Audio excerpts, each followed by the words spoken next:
The test is in 4-part, Part 1, Part 2, Part 3, and Part 4. Now look at Part 1. Part 1. You are about to hear a conversation between a man and a woman who are having a discussion about enrolling in a university course.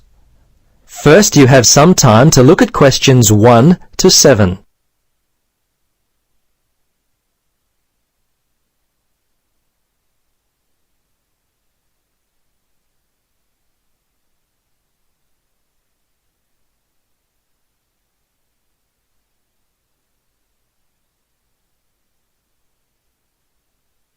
Now, listen carefully and answer questions 1 to 7. Registrar's office, this is Pam. Yes, hello. I'm calling about enrolling to study at the university. This is the right number? Yes, this is Mitchford University admissions. What would you like to know? Well, basically I need to know what I have to do to be enrolled as a student. You see, I'm currently studying education at another school. I've just finished my first year, but I'm not really enjoying it. I think I'm more interested in accounting. My dad teaches maths, so I thought it might be a good choice. Well, better than business anyway. Okay. Have you received a registration pack? No? How can I get one of those? Well, you've got to have one to register. You can enroll at the university at any time after you receive a registration pack. These are usually available from September for first-year and transferring students, and from November for returning students.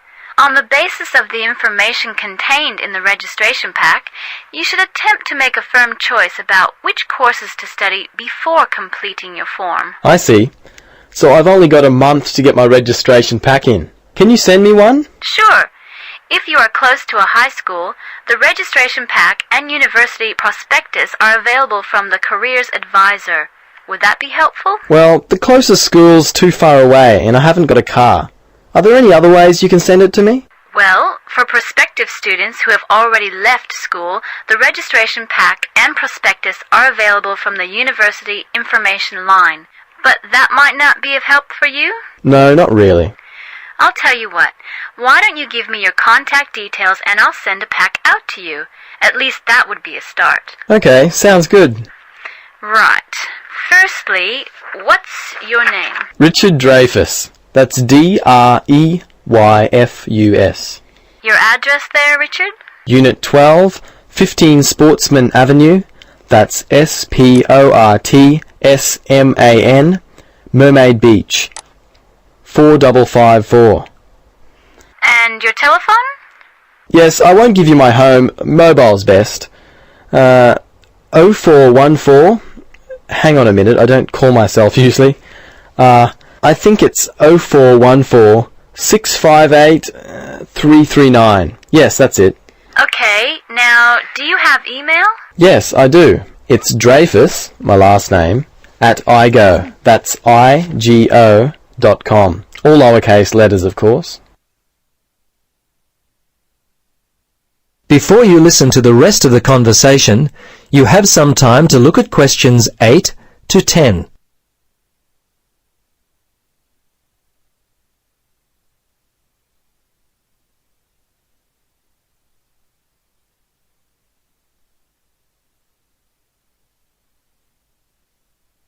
Now listen carefully and answer questions 8 to 10. Okay, that looks fine.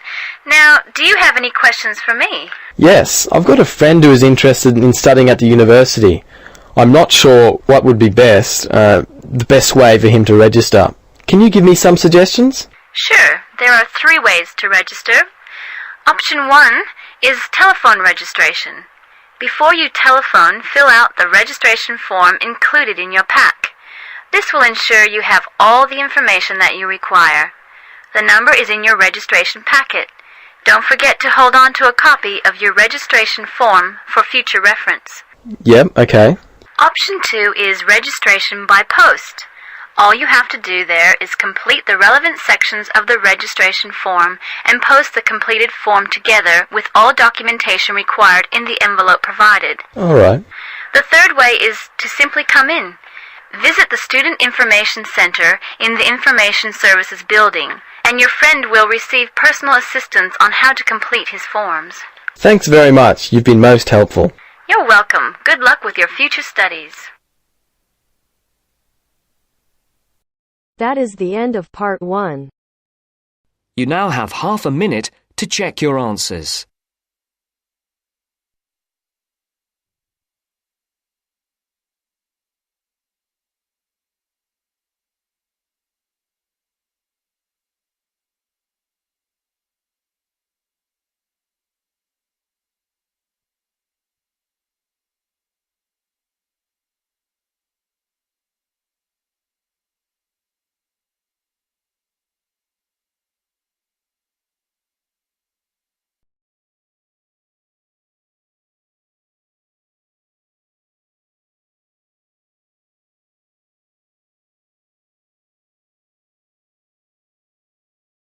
Now turns to part 2. Part 2. You are going to hear a conversation between a student and a driving instructor. First, look at questions 11 to 14.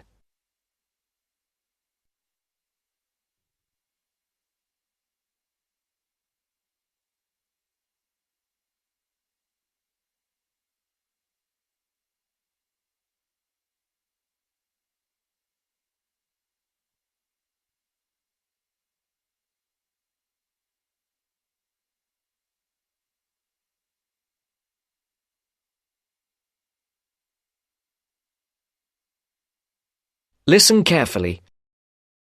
Hello, I'm going to be your driving instructor today. Are you ready to begin? Hi, hope you don't mind. It's my first time driving a car.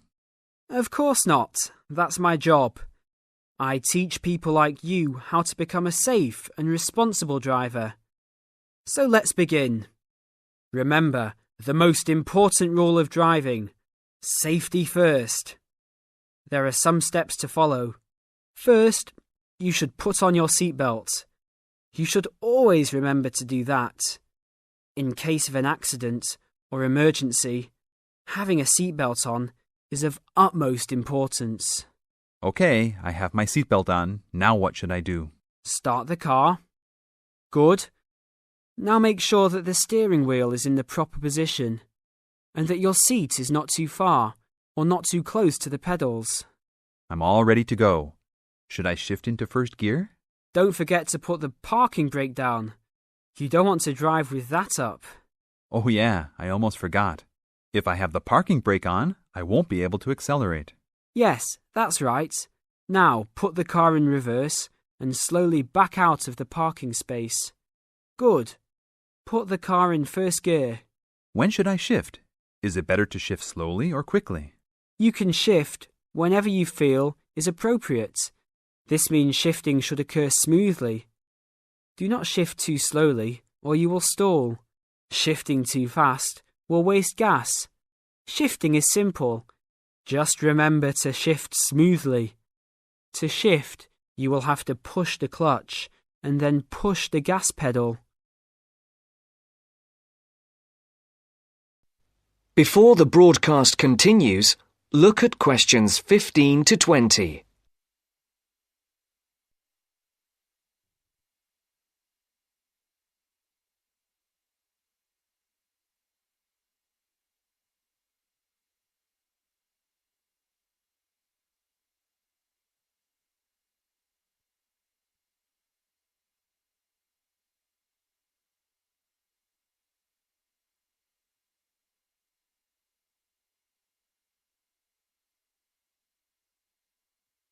You will now listen to the second part of the talk. Remember, smoothly is the key to good shifting. Like this? Yes, that's good. Now keep it slow. Don't drive very fast just yet. Be sure to constantly check your mirrors for oncoming traffic. Always be aware of everything that is around you, including 3 important things. Remember these 3: people crossing the streets, other cars, and bicycles riding next to you. What should I do if I see a yellow light? Well, it's always better to brake instead of trying to run it. But if you're travelling at a speed where it's impossible to stop in time, then you should try to make it across the intersection. But remember, you should always try to stop. It's the safest way to avoid an accident. Even if I have to brake very suddenly? Yes, even if you have to brake suddenly. What about if a driver behind me is going a lot faster than I am? You should always be ready to move to a slower lane if a driver behind you is forcing you to go faster than you are comfortable with. Never try to speed up to accommodate a faster driver. You could risk an accident or a speeding ticket. It's better to let him go. That sounds like good advice. Be careful. There is a sharp turn up ahead. Remember to brake before turns. Otherwise, you might flip over if your speed is too high going into a turn. Got it. I know that I should always try to observe all traffic safety. That's right. If safety is not your first priority, it will make driving very dangerous for you and other drivers on the road. Okay, park the car here.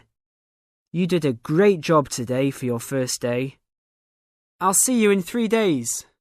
Thanks so much. I will see you then.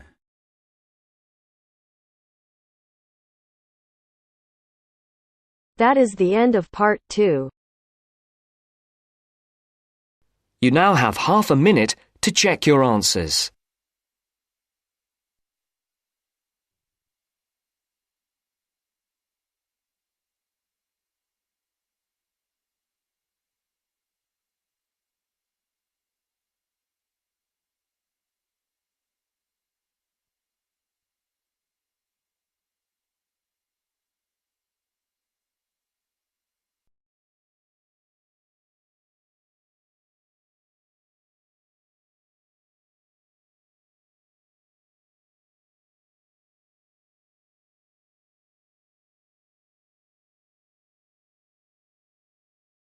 Now turns to part 3.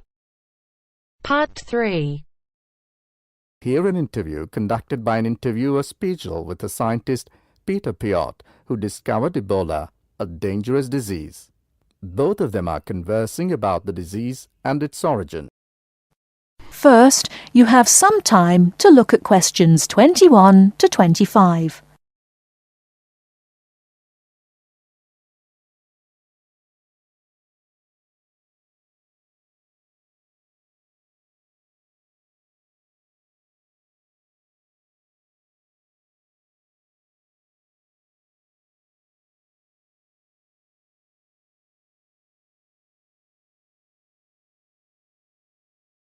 Now listen carefully and answer questions 21 to 25. Professor Piot, as a young scientist in Antwerp, you were part of the team that discovered the Ebola virus in 1976. Can you tell how did it happen? I still remember. Some day in September, a pilot from Sabina Airlines brought us a shiny blue thermos and a letter from a doctor in Kinshasa, in what was then Zara in the thermos. He wrote there was a blood sample from a Belgian nun who had recently fallen ill from a mysterious sickness in Yambuku, a remote village in the northern part of the country. He asked us to test the sample for yellow fever. These days, Ebola may only be researched in high-security laboratories. How did you protect yourself back then? We had no idea how dangerous the virus that we were dealing with was. And there were no high-security labs in Belgium back then. We just wore our white lab coats and protective gloves. When we opened the thermos, the ice inside had largely melted and one of the valves had broken. Blood and glass shards were floating in ice water. We fished the other, intact test tube out of the slop and began examining the blood for pathogens using the methods that were standard at the time. But the yellow fever virus apparently had nothing to do with the nun's illness. No, and the test for Lassa fever and typhoid fever were also negative. What then could be? Our hopes were dependent on being able to isolate the virus from the sample. To do so, we injected it into mice and other lab animals. At first, nothing happened for several days. We thought that perhaps the pathogen had been damaged from insufficient refrigeration in the thermos. But then, one animal after the next began to die. We began to realize that the sample contained something quite deadly. But you continued. Other samples from the nun who had just died arrived from Kinshasa when we were just about able to begin examining the virus under the electron microscope. The World Health Organization entrusted us to send all of our samples to a high-security lab in England. But my boss at the time wanted to bring our work to a conclusion no matter what. He grabbed a vial containing virus material to examine it, but his hand was shaking and he dropped it on a colleague's foot. The vial shattered. My only thought was, oh shit! We immediately disinfected everything, and luckily our colleague was wearing thick leather shoes. Nothing happened to any of us.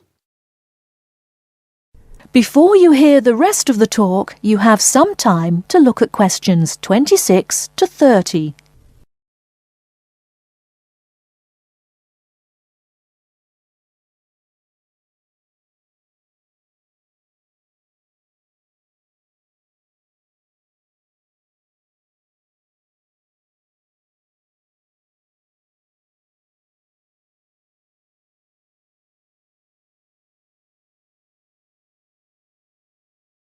Now listen and answer questions 26 to 30. You were finally able to create an image of the virus using the electron microscope. Yes, and our first thought was, what the hell is that? The virus that we'd spent so much time searching for was a very big, long, and worm-like. It had no similarities with yellow fever. Rather, it looked like the extremely dangerous Marburg virus, which, like Ebola, causes a hemorrhagic fever. In the 1960s, the virus killed several laboratory workers in Marburg, Germany. Were you afraid at that point? I knew almost nothing about the Marburg virus at the time. When I tell my students about it today, they think I must be from the Stone Age. But I actually had to go to the library and look it up in the Atlas of Virology. It was the American Center for Disease Control which determined a short time later that it wasn't the Marburg virus, but a related unknown virus. Hundreds of people had already succumbed to the virus in Yambuku and the area around it. You were also the one who gave the virus its name. Why Ebola? On that day, our team sat together till late into the night. We had a couple of drinks discussing the question. We definitely didn't want to name the new pathogen Yambuku virus, because that would have stigmatized the place forever. There was a map hanging on the wall, and our American team leader suggested looking at the nearest river and giving the virus its name. It was the Ebola River. So by around 3 or 4 in the morning, we had found a name. But the map was small and inaccurate. We only learned later that the nearest river was actually a different one. But Ebola is a nice name, isn't it?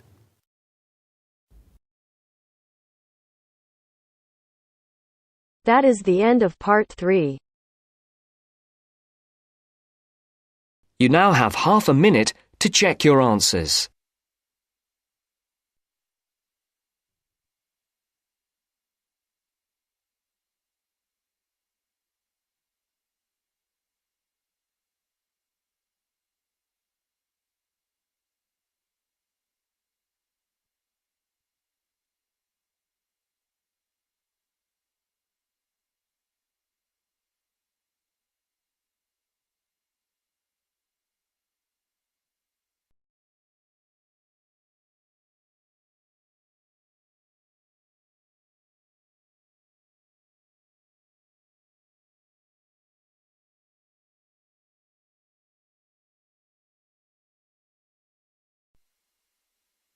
Now turns to part 4.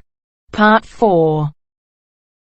You're going to listen to a talk about tea in the UK. First, you have some time to look at questions 31 to 40.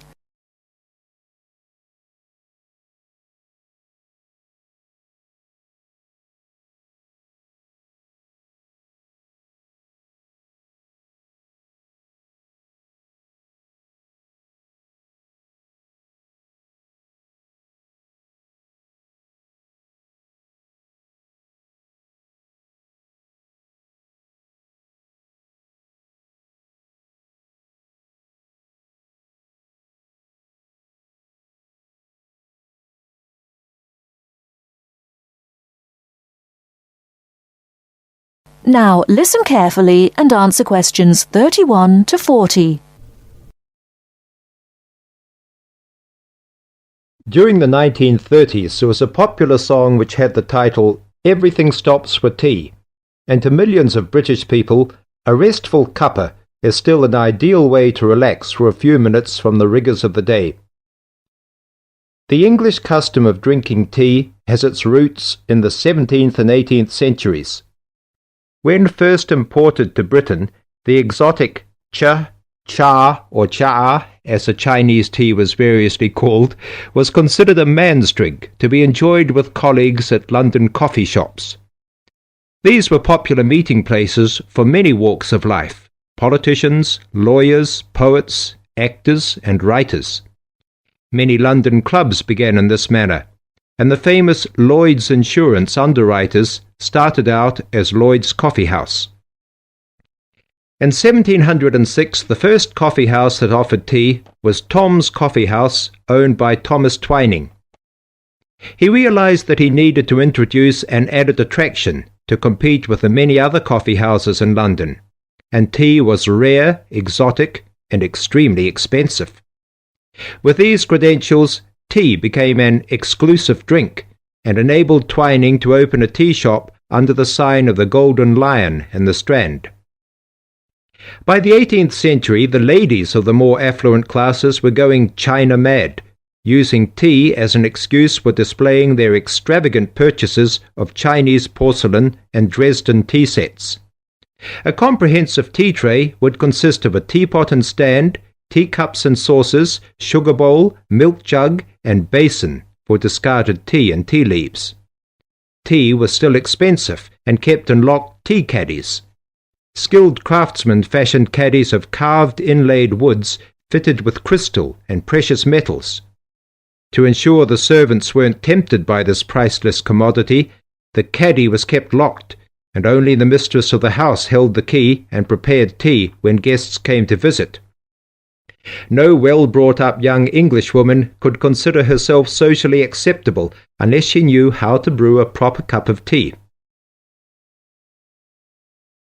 As the 18th century progressed, changes in commerce and working hours resulted in the main meal of the day being taken much later in the evening. The prospect of lasting from breakfast until evening did not appeal to the Duchess of Bedford, who is usually credited with being the first to alleviate late afternoon hunger pangs by introducing a small 4 o'clock meal served with tea. With time, the light, wafer-thin toast or delicate white bread gave way to exotic fillings like tomato and egg, cucumber, chicken, or potted shrimps, followed by buttered scones, crumpets, or elegant pastries. The popularity of tea continued to spread, but it was not until 1839 that the first shipment of Assam Indian tea was landed in Britain. A healthy trade with India was soon established, and tea clippers, like the Cutty Sark, now a museum in a dry dock at Greenwich, were reaching the peak of their sailing days. In 1879, the first limited shipments of Ceylon tea began to arrive, and by 1880 this had been firmly established alongside Indian and China teas, giving the broad range of teas that are available today. There have been few changes in 3 centuries of tea trading. London is still the centre, and indeed Twining still has a shop on the site of the original Tom's Coffee House at 216 The Strand. The name Twining has been linked with tea for over 280 years. Indeed, it was Richard Twining, in his capacity as chairman of the dealers of tea, who in 1784 persuaded Prime Minister William Pitt to reduce the high tax on tea, making the beverage more accessible to the general public. That is the end of part 4. You now have half a minute to check your answers.